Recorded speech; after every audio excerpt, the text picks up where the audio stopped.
Hi class, how are you today? Well, it looks like you're in the Matrix, with some cheetahs. I'm not sure why the cheetahs keep showing up. Well, welcome to Chapter 6, Normal Curves and Sampling Distributions. The learning target for this lesson is to be able to understand normal distributions and use them to solve real-world problems. Year 3 if you can solve normal distributions and use them to solve real-world problems.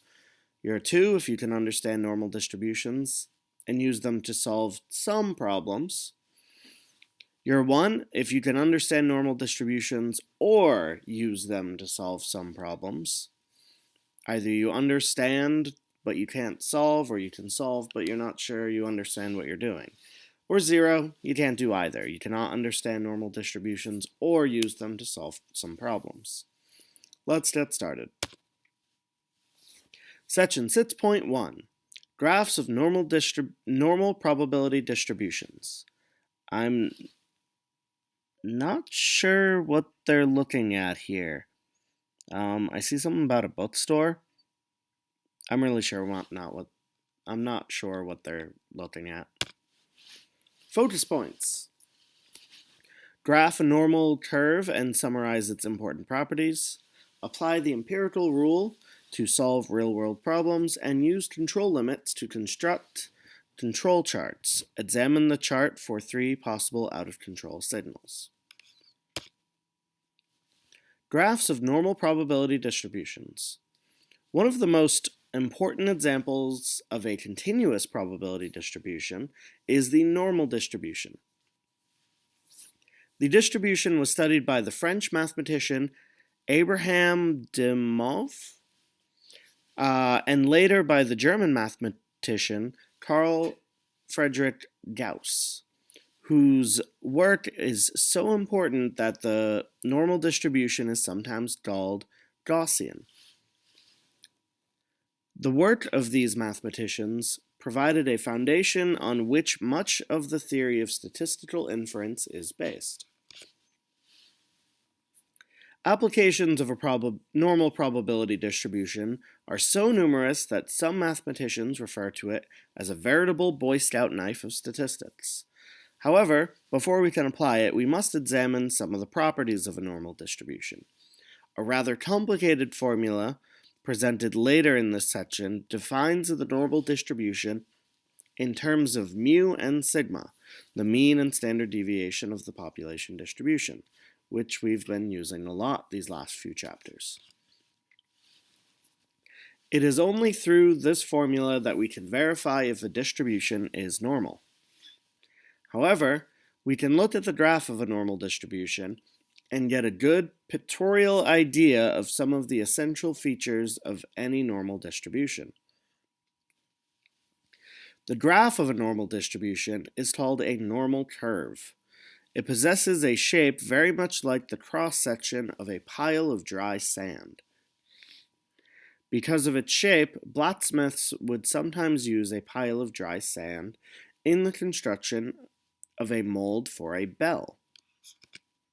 Thus, the normal curve is also called a bell-shaped curve, where we have the highest point of the curve, it's a downward cup, where then we've got inflection points where it then changes to an upward cup. The inflection points we'll get into a little bit more, but it's essentially where it changes from going steeper to leveling out. Those come up a lot in calculus. We see that a general normal curve is smooth and symmetrical about the vertical line extending upward from the mean mu. Notice that the highest point of the curve occurs over mu. If the distribution were graphed on a piece of sheet metal, cut out and placed on a knife edge, the balance point would be at mu. We also see that the curve tends to level out and approach the horizontal x-axis like a glider making a landing. However, in mathematical theory, such a glider would never quite finish its landing because a normal curve never touches the horizontal axis. So, even though in real life it would eventually end, but in mathematical theory and probability theory, it just keeps getting smaller and smaller and smaller, closer and closer to zero, but never reaches. The parameter sigma controls the spread of the curve. The curve is quite close to the horizontal axis at mu plus 3 sigma and mu minus 3 sigma. Thus, if the standard deviation sigma is large, the curve will be more spread out. If it is small, the curve will be more peaked. So here we have the normal curve again, cropped downward, an interval on either side of the mean mu. So notice we've got mu plus sigma. This is one standard deviation added to the mean. This is one standard deviation subtracted from the mean. Two standard deviations added from the mean, two standard deviations subtracted from the mean, and so on.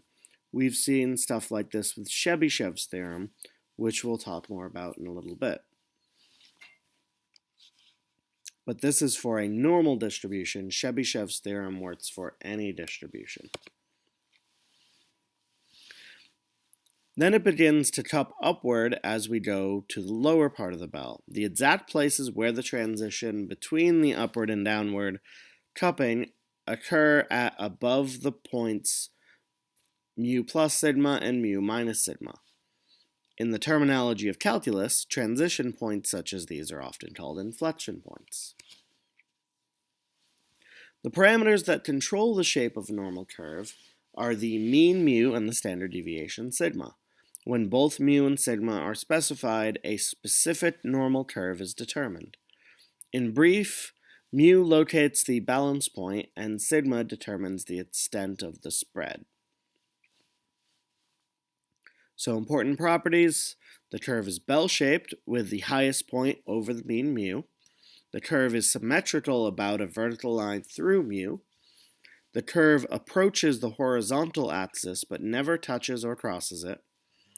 The inflection points between cupping upward and downward occur above mu plus sigma and mu minus sigma, and the area under the entire curve is 1. Last part's important because it's probability, so you can't have a probability higher than 1. So all the probabilities combined will be 1, or 100%. And here's the empirical rule. For a distribution that is symmetrical and bell-shaped, in particular for a normal distribution, approximately 68% of the data values will lie within one standard deviation on each side of the mean. Approximately 95% of the data values will lie within 2 standard deviations on each side of the mean, and approximately 99.7%, or almost all of the data values, will lie within 3 standard deviations on each side of the mean. So again, similar to Chebyshev's, but much higher percentages than we dealt with there. Chebyshev's didn't even address 1 standard deviation. The preceding statement is called the empirical rule because for symmetrical, bell-shaped distributions, the given percentages are observed in practice. Furthermore, the normal distribution, the empirical rule is a direct consequence of the very nature of the distribution. So notice here, the blue here is 68% of the data, 34% on either side of the mean. Blue and green combined is 95%. So an extra 13.5% on either side of the mean. And then 99.7% is everything up to these lines here. So you have to add an extra 2.35% on either side of the mean. So sometimes we may be dealing with the center, or we may be dealing with just specific sides. Notice that the empirical rule is a stronger statement than Chebyshev's theorem, in that it gives definite percentages, not just lower limits. Of course, the empirical rule applies only to normal or symmetrical bell-shaped distributions, whereas Chebyshev's theorem applies to all distributions. Here's an example. The playing life of a sunshine radio is normally distributed with a mean of 600 hours and a standard deviation of 100 hours. So what is the probability that a radio selected at random will last from 600 to 700 hours? The probability that the playing life will be between 600 and 700 hours is equal to the percentage of the total area under the curve that is shaded. Since the mean is 600 and the mean plus the standard deviation is 600 plus 100, which is 700, we see that the shaded area is simply the area between mu and mu plus sigma. The area from mu to mu plus sigma is 34% of the total area, which I showed you in the graph before. This tells us that the probability of a sunshine radio lasting between 600 and 700 playing hours is about 0.34, or 34%. Control charts. If we are examining data over a period of equally spaced time intervals, or in some sequential order, then control charts are especially useful. Business managers and people in charge of production processes are aware that there exists an inherent amount of variability in any sequential set of data.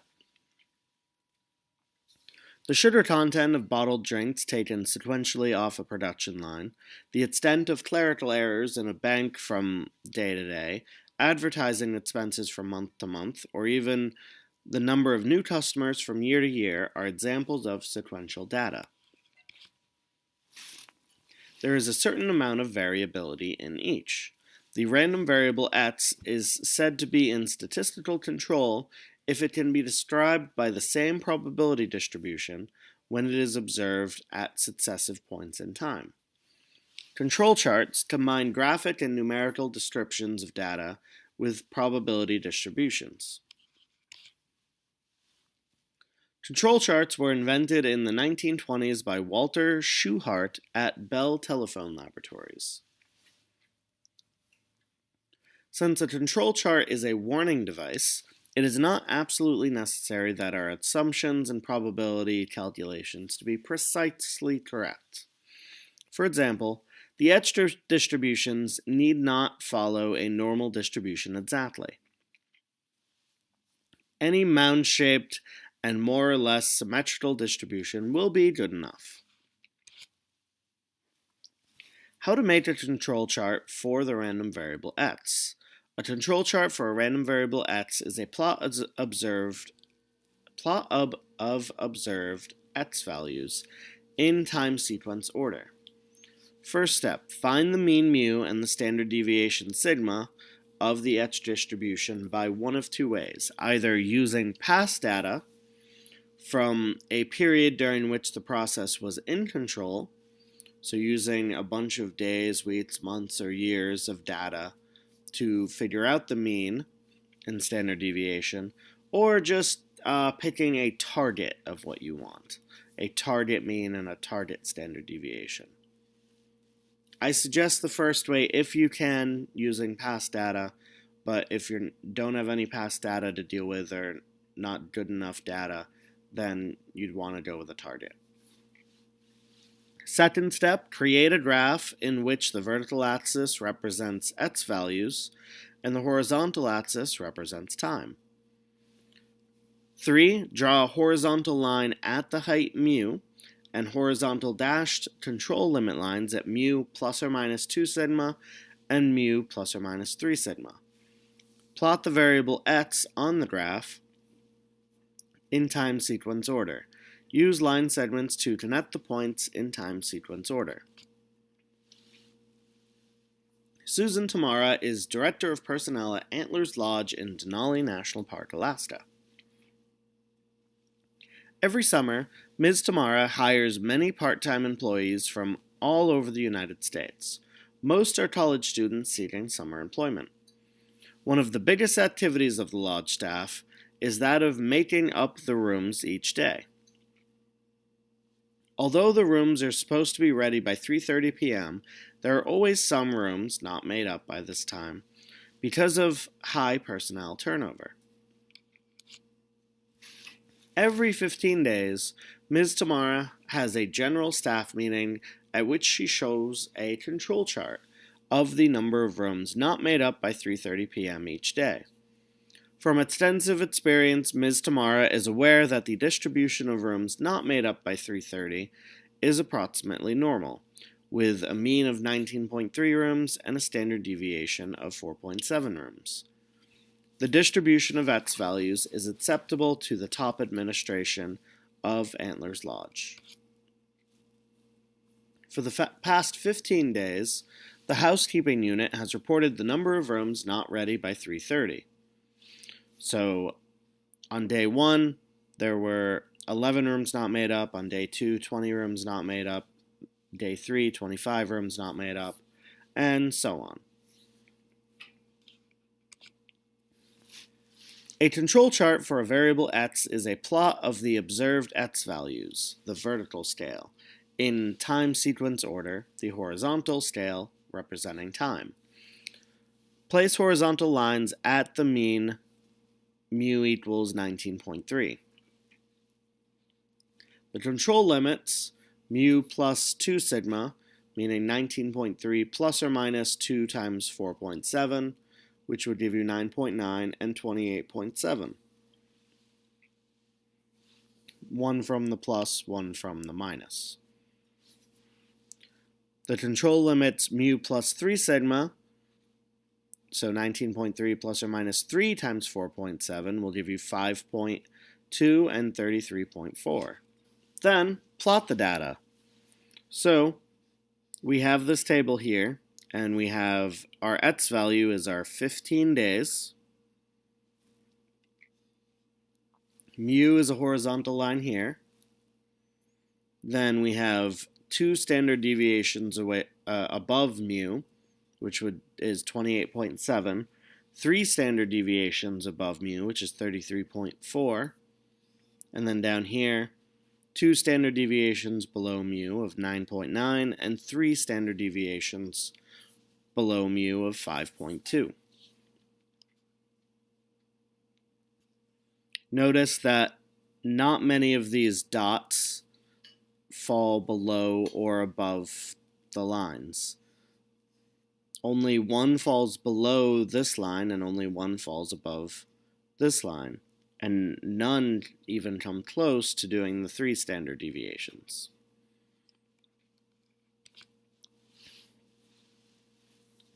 Once we have made a control chart, the main question is the following. As time goes on, is the x variable continuing in the same distribution, or is the distribution of x values changing? If the x distribution is continuing in more or less the same manner, we say that it is in statistical control. If it is not, we say it is out of control. Many popular methods can set off a warning signal that a process is out of control. Remember, a random variable x is said to be out of control if successive time measurements of x indicate that it is no longer following the target probability distribution. We will assume that the target distribution is approximately normal and has user-set target values for mu and sigma. 3 of the most popular warning signals are described next. So the first is 1 point falls beyond the 3 sigma level. What is the probability that signal 1 will be a false alarm? By the empirical rule, the probability that a point lies within 3 sigma of the mean is 0.997. the probability that signal 1 will be a false alarm is 1 minus 0.997, which is 0.003. Remember, a false alarm means that the ETS distribution is really on the target distribution, and we simply have a very rare probability of 0.003 event. So a very rare event. So essentially a 0.3% chance of it happening. So it could be a false alarm, but it's probably a bad thing, or maybe a really good thing that you want to check out. Number 2 is a run of 9 consecutive points on one side of the center line. To find the probability that signal 2 is a false alarm, we observe if the ETS distribution and the target distribution are the same. Then there is a 50% chance that the ETS values will lie above or below the center line at mu. Because the samples are independent, the probability of a run of 9 points on one side of the center line is 0.5 to the 9th, or 0.002. If we consider both sides, this probability becomes 0.004, because double that. Therefore, the probability that signal 2 is a false alarm is approximately 0.004. So again, another thing you want to watch out for is being 9 on one side of the mean or the other.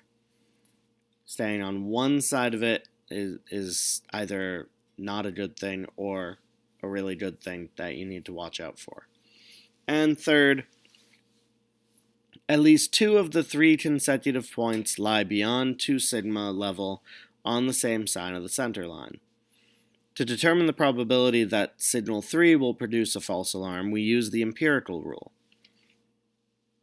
By this rule, the probability that an ETS value will be above the 2 sigma level is about 0.023. Using the binomial distribution, with success being the point is above 2 sigma, the probability of 2 or more successes out of 3 trials is 0.002. Taking into account both above and below the center line, it follows that the probability that signal 3 is a false alarm is about 0.004. So there are examples here showing that if you have 2 above the line, above the 2 sigma line, out of 3, so 1, 2, 3. So 2 are above, so that's something to watch out for. Here 3 are above, that's still, that's 3 out of 3, so it's at least 2 out of 3. Below we have 2 and then 1 in, that's something you want to watch out for, and then, so all of these, if there's, out of 3 of them, if there's 2 that are within the 2 sigma line, that's something you need to watch out for. And I say watch out for on these, meaning either it could be a really good thing or a really bad thing. So if you go back to the example of the rooms, if you've got one way up here, above the 3 sigma line, that means your people left a lot of rooms undone, and that's something you need to look at.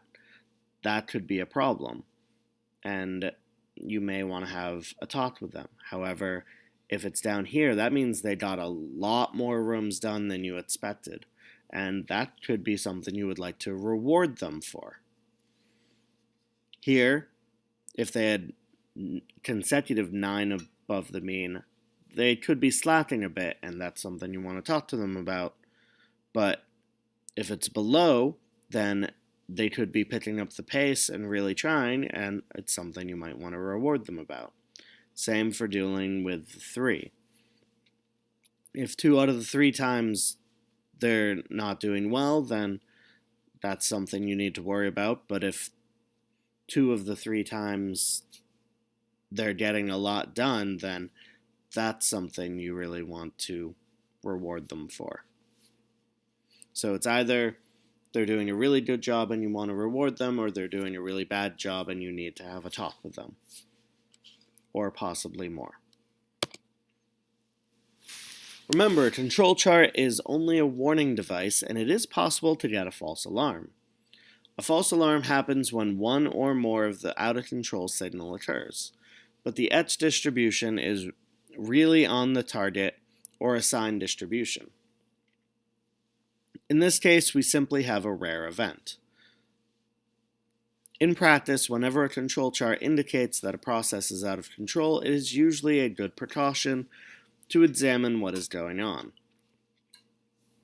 If the process is out of control, corrective steps can be taken before things get a lot worse. So maybe something came up, the person is just having a really bad day personally, and that's why it didn't get done. It could be a rare event like that, but usually it's something you want to watch out on. So at least have a talk with that person. The rare false alarm is a small price to pay if we can avert what might become real trouble. So there's the probability of each false alarm for each type. From an intuitive point of view, Signal 1 can be thought of as a blow-up, something dramatically out of control. Signal 2 can be thought of as a slow drift out of control that you want to stop before it gets too bad, and Signal 3 is somewhere between a blow-up and a slow drift. It's something big, but it's still not way out of line. Now time for the sponge. 3 questions. They're not too bad. Make sure you use the picture I showed you of the different percentages of where data lies. Number 1, the mean of a normally distributed set of data is 52 and the standard deviation is 4. Approximately 95% of all the cases will lie between which measures?